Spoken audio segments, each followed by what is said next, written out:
ಚೆನ್ನಾಗಿ ವಾಶ್ ಮಾಡಿರೋಂಥ ಚೆನ್ನ ದಾಳು ಚೆನ್ನಾಗಿ ಸ್ವಲ್ಪ ಎಣ್ಣೆ ಇಲ್ಲ ತುಪ್ಪ ಹಾಕ್ಕೊಂಡು ಫ್ರೈ ಮಾಡ್ಕೊಳ್ಳಿ. ಆಮೇಲೆ ಸ್ವಲ್ಪ ನೀರು 1 ಕಪ್ಪು 1.5 ಕಪ್ ನೀರು ಹಾಕಿ ಸ್ವಲ್ಪ ತುಪ್ಪ ಹಾಕ್ಕೊಂಡು ಒಂದು 5 ವಿಷಿಲ್ನ ಕೂಗಿಸ್ಕೊಳ್ಳಿ.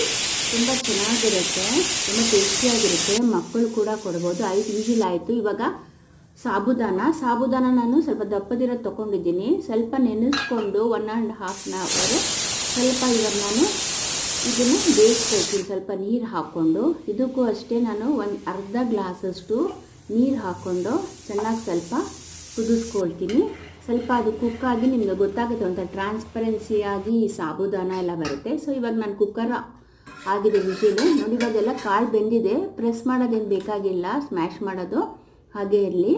ಸೊ ಇವಾಗ ಸಾಬುದಾನ ಕೂಡ ಆಗಿದೆ. ಅದಕ್ಕೆ ನಾನು ಏನು ಚೆನ್ನಾಗಿ ಬೇಯಿಸ್ಕೊಂಡಿದ್ದೀನಿ ಅದು ಕೂಡ ಹಾಕ್ಕೊಳ್ತೀನಿ. ಹಾಕ್ಕೊಂಡು ಚೆನ್ನಾಗಿ ನಾನು ಕಲಿಸ್ಕೊಳ್ತಾ ಇದ್ದೀನಿ. ಅದು ಚೆನ್ನಾಗಿ ಒಂದು 10 ನಿಮಿಷ ಬಾಯ್ಲ್ ಆಗಲಿ. ಆವಾಗ ಎರಡು ಮಿಕ್ಸ್ ಆಗಿ ಇವಾಗ ನಾನು ಬೆಲ್ಲನೂ ನಿಮ್ಗೆ ಎಷ್ಟು ಸಿಹಿ ಬೇಕೋ ಅಷ್ಟು ಹಾಕಿ ನಾನು ಒಂದು ಅರ್ಧ ಬೌಲಷ್ಟು ಬೆಲ್ಲ ಹಾಕಿ ಚೆನ್ನಾಗಿ ತಿರುಗಿಸ್ಕೊಳ್ತೀನಿ. ಸೊ ಒಂದು ಚೆನ್ನಾಗಿ ಮಿಕ್ಸ್ ಆಗಲಿ ಬೆಲ್ಲ ಎಲ್ಲ ಅದ್ರ ಜೊತೆಗೇ. ನೋಡಿ ಎಷ್ಟು ಸ್ವೀಟಾಗಿ ಮಕ್ಕಳಿಗೆ ಇಮಿಡಿಯೇಟ್ ಕೂಡ ಮಾಡಿಕೊಡ್ಬೋದು ನೀವು ಇದು ಥರನೇ.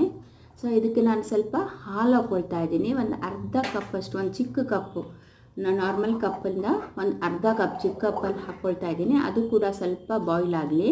ಸೊ ಒಂದಕ್ಕೊಂದು ಮಿಕ್ಸ್ ಆಗುತ್ತೆ. ನೀವು ಇದಕ್ಕೆ ಕೋಕೋನಟ್ ಮಿಲ್ಕ್ ಕೂಡ ಹಾಕೋಬೋದು, ತುಂಬ ಚೆನ್ನಾಗಿರುತ್ತೆ. ನಾನು ಏಲಕ್ಕಿ ಪುಡಿ ಸ್ವಲ್ಪ ಪಿಂಚ್ ಇಲ್ಲ ಎಸೆನ್ಸ್ ಇದೆ, ನೀವು ಎಸೆನ್ಸ್ ಕೂಡ ಹಾಕೋಬೋದು.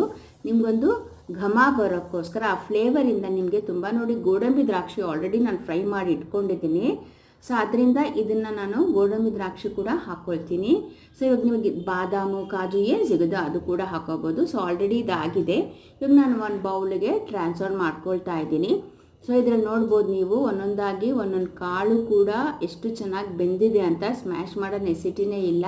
ಗೋಡಂಬಿ ಕೂಡ ಎಲ್ಲ ಮಿಕ್ಸ್ ಆಗಿದೆ. ಅದರಲ್ಲಿ ತುಪ್ಪ, ಗೋಡಂಬಿ, ದ್ರಾಕ್ಷಿ ಮತ್ತು ಇದು ಸಾಬುದಾನ ಕೂಡ. ನಿಮಗೆ ಸಾಬುದಾನೂ ನೋಡ್ತಾ ಇದ್ದರೆ ಎಷ್ಟು ಟ್ರಾನ್ಸ್ಪರೆನ್ಸಿಯಾಗಿ ಇದಕ್ಕೆ ಕಂಬೈನ್ ಆಗಿದೆ. ಇದು ಚೆನ್ನ ದಾಳಿಗೆ ಅಂದರೆ ಕಡಲೆ ಬೇಳೆಗೆ ನೋಡಿ ಎಷ್ಟು ಚೆನ್ನಾಗಿ ನೀವು ಇದನ್ನು ನೋಡ್ಬೋದು, ಎಷ್ಟು ಚೆನ್ನಾಗಿ ಬೆಂದಿದೆ ಅಂತ. ಈ ಥರ ನಿಮ್ಮ ತುಂಬ ಪೌಷ್ಟಿಕ ಸಾಬುದಾನ ಮಕ್ಕಳು ಈ ಥರ ತಿನ್ನಲ್ಲ ಅಂದರೆ ನೀವು ಈ ಥರ ಮಾಡಿ ಕೂಡ ಕೊಡ್ಬೋದು ಮಕ್ಕಳಿಗೆ. ನೋಡಿ ಎಷ್ಟು ಸಾಬುದಾನ ಕೂಡ ಇದೆ, ಚೆನ್ನ ದಾಳಿದೆ. ಸೊ ಎಲ್ಲ ಈ ಥರ ಎಷ್ಟು ಫಾಸ್ಟ್ಗೂ ಕೂಡ ಮಾಡ್ಕೋಬೋದು ನೀವು ಮಕ್ಕಳಿಗೆ. ಸಾಯಂಕಾಲ ಹೊತ್ತು ಕುಡಿಯೋಕ್ಕೂ ಕೊಡ್ಬೋದು. ಬ್ರೇಕ್ಫಾಸ್ಟ್ ಒಂದೊಂದ್ಸಲಿ ಆಗಿಲ್ಲ ಅಂದರೆ ಈ ಥರ ಕುಡಿದ್ರೂ ಮಕ್ಕಳಿಗೆ ತುಂಬ ಪೌಷ್ಟಿಕ. Thank you for watching.